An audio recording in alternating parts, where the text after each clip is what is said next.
So when Phil Goyette was asked to coach the expansion New York Islanders, we said, hey, this is going to be a tough goal, but there could be no better possibility of a head coach to teach young players, because this guy played with some of the best veteran players and the best rookies throughout the big area of the Montreal Canadiens of the late 50s into the early 60s.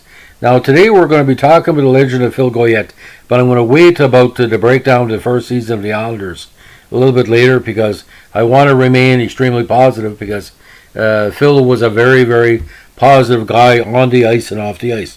Now Joseph George Philippe Goyette, born October 31st, Halloween Day of course, 1933 in the great Quebec community of Lachine, played the NHL for 16 seasons between 1956 and 1972.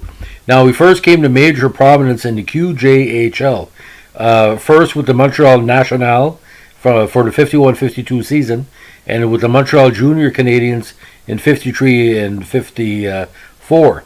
With the Junior Canadiens, he had his most success. His last season in the Junior League program, he had 90 points, including 43 goals. Now, 54-55, he went to minor pro. He played with Cincinnati Mohawks most of the year, scoring 41 goals, and played with the Montreal Royals in the playoffs. Now, 56, again with the Royals, 19 goals in 58 games, 10 goals in the playoffs, and he did play for the Royals in the Ed Cup as well, where he had 4 points in 6 games. 57 saw the big call up to Montreal, where he had 14 games, 3 goals, 4 assists for 7 points, and as part of their 1957 Stanley Cup Championship squad. He won the Cup with Montreal again in 58, 59, and 60. Best season with Montreal in those 3 years was 1960, where he scored 21 goals. But he was playing mostly third or fourth line, but we were seeing his offensive production starting to dwindle. Even though in the playoffs he was still producing. Give an example, 58 he had 4 goals. 61 he had 3 goals in 6 games. And he eventually found himself with the New York Rangers, where he stayed another 7 years.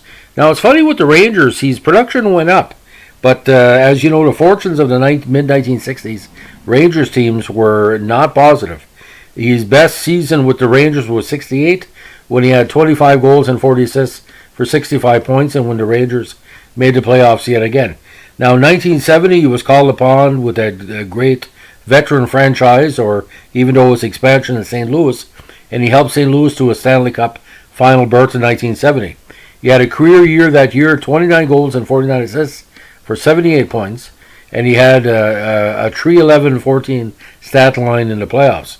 From there, he found himself with the Buffalo Sabres as part of their expansion program, and it was a settling influence on all the young players on the Sabres. He had 61 points. Now, second season with Buffalo, he moved on to the Rangers, where he wrapped up his career. Last season in the NHL, 45 games, 4 goals, 25 assists for 29 points. Total NHL career, 207 goals in 941 games, 467 assists, and in the playoffs, 17, 29, 46 in 94 games. Now, when he was tapped to coach the Islanders, we knew it was going to be rough, but we didn't know how rough, ladies and gentlemen. In 48 games with the Islanders that year, he only led them to 6 wins in those contests, with 38 losses and 4 ties. And I can tell you, it wasn't the coach's fault. The Islanders for a season were doing their best, but they really couldn't do enough to have a consistent, expansion or rookie year. Now, Goyette has also won many major awards. He won a couple of trophies in the IHL in 54-55, including scoring championships. He won the Lady Byng with the Blues in 1970, well deserved.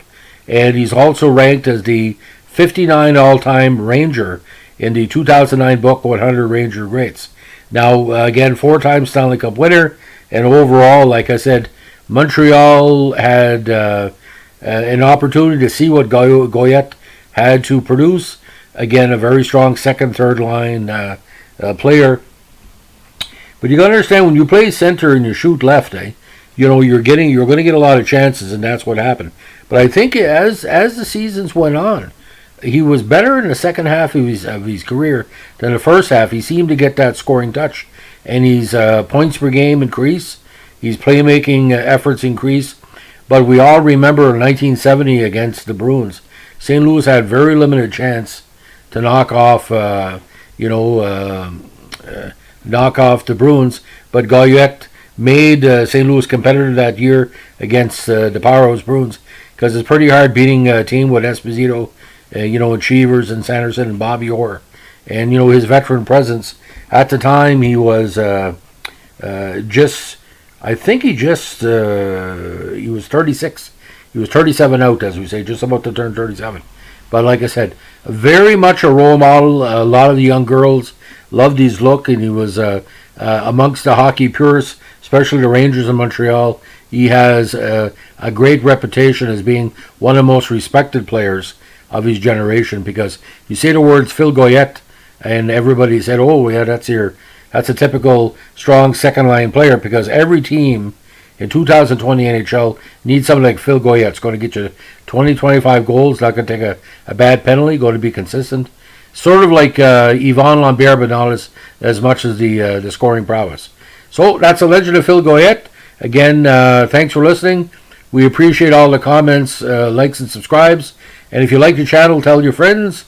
If you don't like it, well, keep it yourself. Have a good day. Bye.